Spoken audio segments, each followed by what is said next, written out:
Hello friends, स्वागत है आपका स्टडी विथ मैथ पर। फ्रेंड्स, आपको पता है आपका एनटीपीसी का एग्ज़ाम और ग्रुप डी की एग्ज़ाम की घोषणा हो चुकी है।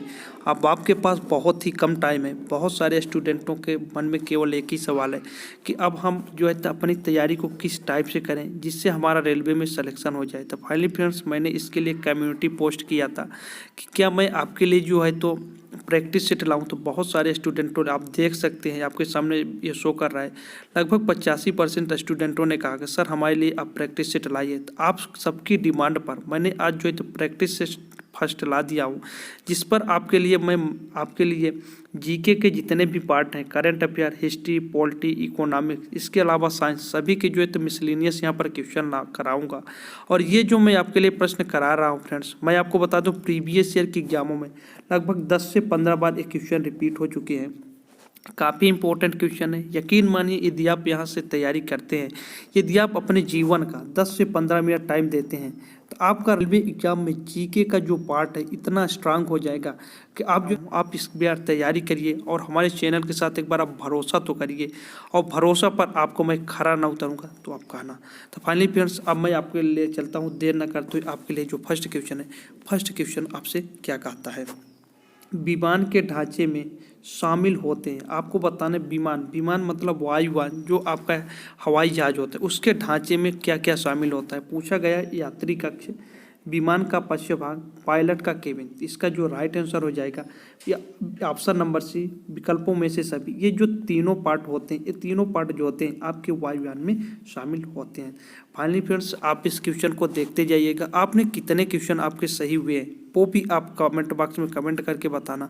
और ये चैनल पर नए हैं तो एक लाइक करना और वीडियो को शेयर भी करना जितना कर सकते हैं, और चैनल को बिना सब्सक्राइब किए मत जाना, क्योंकि आपके लिए काफ़ी इंपॉर्टेंट जो है तो वीडियो मैं आपको यहाँ पर प्रोवाइड कराता रहता हूँ।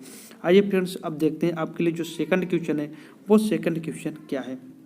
किस राज्य में भरतपुर और रणथंभौर राष्ट्रीय उद्यान स्थित है। ये भरतपुर और रणथंभौर राष्ट्रीय उद्यान आपको बताना है आपके कौन से स्टेट में उपस्थित है। तो इसका राइट आंसर हो जाएगा राजस्थान। राजस्थान में जो है तो भरतपुर और रणथंभौर दोनों राष्ट्रीय उद्यान जो है तो स्थित है। अब आपको बताना कि जो राजस्थान की आपकी कैपिटल है, वो राजस्थान की कैपिटल क्या है, ये भी आपको पता होना चाहिए, क्योंकि ऐसे भी क्वेश्चन जो है तो आपके एग्जामों में पूछे गए हैं। अब देखिए नेक्स्ट क्वेश्चन है क्वेश्चन नंबर 3। हीलियम परमाणु के बाहरी आवरण में कितने इलेक्ट्रॉन होते हैं। आपका जो हीलियम होता है उसके बाहरी आवरण में आपको बताना है कितने जो होते हैं इलेक्ट्रॉन होते हैं। तो इसका क्या राइट आंसर हो जाएगा ऑप्शन नंबर बी, जो है तो 2। जो आपके हीलियम के बाहरी परमाणु में जो इलेक्ट्रॉन होते हैं वो 2 इलेक्ट्रॉन होते हैं। नेक्स्ट क्वेश्चन नंबर 4 है, ये देखिए। किसी लोड के अचानक लगाए जाने के कारण उत्पन्न प्रतिबल उसी लोड को धीरे धीरे लगाए जाने पर उत्पन्न प्रतिबल की तुलना में कितने गुना होता है। तो ये आपको बताना है, जब प्रतिबल आप लगाते हैं, आपके फिजिक्स का क्वेश्चन है जो कि काफ़ी इंपॉर्टेंट है। इसका राइट आंसर हो जाएगा आपका 2 गुना। इसका जो होता है आपका जो प्रतिबल लगाया जाता है उसकी तुलना में जो है तो ये 2 गुना होता है। नेक्स्ट क्वेश्चन देखिए। नेक्स्ट क्वेश्चन है क्वेश्चन नंबर 5 है। भवन निर्माण के अनुमान में विनिर्देशों को किस प्रकार वर्गीकृत किया जाता है। जो आपका भवन निर्माण के अनुमान में विनिर्देशों को किस प्रकार वर्गीकृत किया जाता है, इसका राइट आंसर हो जाएगा ऑप्शन नंबर बी, सामान्य और विस्तृत विनिर्देश। ये भवन निर्माण के लिए काफ़ी इंपॉर्टेंट है, काफ़ी इंपॉर्टेंट। प्रीवियस बार में कई बार क्वेश्चन रिपीट हो चुका है, मैं पहले भी बता चुका हूँ, इसलिए इसका राइट आंसर हो जाएगा ऑप्शन नंबर बी। अब देखिए आपका क्वेश्चन नंबर 6 है। वो क्वेश्चन नंबर 6 क्या कहता है। एक स्वामी अपनी संपत्ति को प्रत्यक्षभूत करके पैसे उधार ले जा सकता है और उस पर ब्याज का भुगतान करेगा, तो इसे क्या कहा जाता है। काफ़ी इंपॉर्टेंट है आपका ये इकोनॉमिक्स क्वेश्चन है। फी होल्ड प्रॉपर्टी, पट्टे पर दी गई संपत्ति, पट्टा या फिर बंधक। इसका जो राइट आंसर हो जाएगा, इसका राइट आंसर हो जाएगा ऑप्शन नंबर डी, बंधक।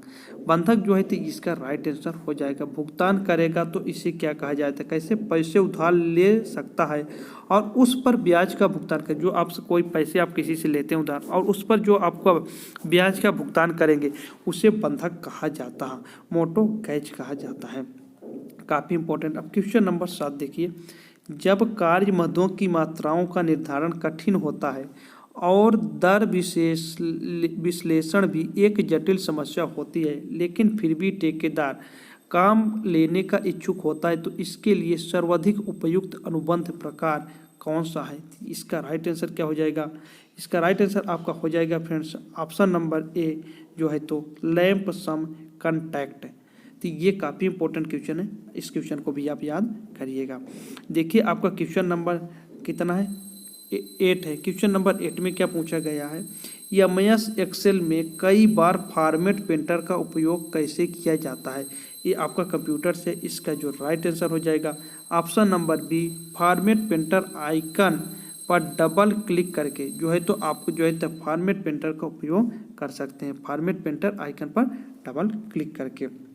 नेक्स्ट क्वेश्चन आप देखिए, क्वेश्चन नंबर 9 है, चेरनोबिल परमाणु दुर्घटना कब हुई थी? आपको बताना है चेरनोबिल परमाणु दुर्घटना तो कब हुई थी? अप्रैल 1986 में। ये जो आपकी चेरनोबिल परमाणु घटना हुई थी अप्रैल 1986 में। इसी से रिलेटेड एक और जो है तो आपसे एग्जाम में क्वेश्चन पूछे जाते हैं, भोपाल गैस त्रासदी ये कब हुई थी? ये कब हुई थी आपको ये भी क्वेश्चन पता होना चाहिए, क्योंकि काफ़ी बार जो है ये क्वेश्चन रिपीट हो चुका है।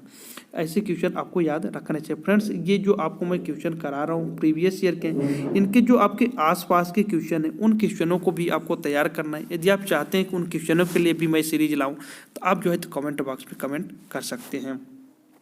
निम्नलिखित माध्यमों ठोस, द्रव, गैस को उनसे संचारित ध्वनि की चाल अवरोही क्रम में व्यवस्थित करें। तो आपको कौन का है? ठोस, द्रव और गैस को आपको इसको क्या अवरोही क्रम में आपको इसको करना है। इसका क्या हो जाएगा? पहले हो जाएगा ठोस, फिर द्रव, फिर गैस। मतलब इसको आपको कैसे करना है? पहले ठोस रहेगा, ठोस को जब गर्म करेंगे द्रव हो जाएगा और द्रव फिर क्या हो जाएगा? गैस में बदल जाएगा। तो काफ़ी इंपॉर्टेंट क्वेश्चन है। इसका राइट आंसर क्या हो जाएगा? Option number D. देखिए नेक्स्ट क्वेश्चन है, यदि एक बीम या स्तंभ कमजोर हो जाता है या अपर्याप्त पाया जाता है तो इसकी सामर्थ्य बढ़ाने की सर्वाधिक प्रभावी विधि कौन सी है? आपका जो बीम होता है ये जो आपका, इसके लिए क्या करना होता है? इसका राइट आंसर हो जाएगा जैकेटिंग। जैकेटिंग हो जाएगा आपका जो है इसके लिए सामर्थ्य बढ़ाने के लिए सर्वाधिक प्रभावी विधि है। नेक्स्ट क्वेश्चन आप देखिए, नेक्स्ट क्वेश्चन आपसे पूछा गया निम्नलिखित में से कौन सा कंप्यूटर हार्डवेयर नहीं है? आपको बताने कंप्यूटर का जो है तो हार्डवेयर नहीं है, तो इसका राइट आंसर हो जाएगा मदरबोर्ड। मदरबोर्ड जो है तो आपके कंप्यूटर का हार्डवेयर नहीं है। फ्रेंड्स आप देख सकते हैं आपके जो एग्जाम होगा उसमें आपके जो है तो साइंस के अलावा आपके कंप्यूटर के भी कुछ प्रश्न पूछे जाएंगे, जैसे आप ये कंप्यूटर के क्वेश्चन देख रहे हैं। देखिए नेक्स्ट क्वेश्चन है, निजी नेटवर्क को बनाने या अधिकृत उपयोग रोकने के लिए सिस्टम का डिजाइन किया जाता है। इसका राइट आंसर हो जाएगा फायरवॉल। फायरवॉल इसका राइट आंसर हो जाएगा, जो कि सिस्टम को डिजाइन को रोकने के लिए किया जाता है। अब देखिए नेक्स्ट क्वेश्चन है, नेक्स्ट क्वेश्चन है अष्टकों का नियम किस तत्व पर लागू नहीं होता? आपको पता होगा ये आपके पीरियोडिक टेबल से है। जो आपके न्यूलैंड थे उन्होंने अष्टक नियम जारी किया था, उसमें आपको पूछा गया अष्टक नियम है कौन से तत्वों पर जारी नहीं होता? ये आपका हो जाएगा कैल्शियम। कैल्शियम तत्व के अलावा जो है तो अष्टक नियम लागू होता था, लेकिन कैल्शियम पर जो है तो आपका अष्टक नियम लागू नहीं हो रहा है। नेक्स्ट क्वेश्चन देखिए, ग्रह पृथ्वी का प्राकृतिक उपग्रह कौन सा? पृथ्वी का जो है तो प्राकृतिक उपग्रह आपको बताना है कौन सा है। तो आपको जो पृथ्वी का प्राकृतिक उपग्रह है कौन सा, आपको भी पता होगा चंद्रमा। चंद्रमा जो है तो पृथ्वी का प्राकृतिक उपग्रह है। अब पृथ्वी किसकी उपग्रह है ऐसे भी क्वेश्चन पूछे जाते हैं, लेकिन फ्रेंड्स ऐसा क्वेश्चन नहीं आएगा। नेक्स्ट क्वेश्चन है आपका क्वेश्चन नंबर 16, भारत में लागू किया गया सर्वोत्तम प्रमुख पर्यावरण संरक्षक अधिनियम कौन सा था? इन्वायरमेंट से है, इसका राइट आंसर हो जाएगा जल अधिनियम। जल अधिनियम क्या था? सर्वोत्तम पर्यावरण संरक्षण अधिनियम था। ऐसे क्वेश्चन अक्सर एग्जाम में पूछे जाते हैं, इस क्वेश्चन को आप याद जरूर करिएगा। देखिए क्वेश्चन नंबर 17 है, गिट्टी की निम्नलिखित विशेषताओं में से कौन सा उपयोग के लिए अनुपयुक्त है?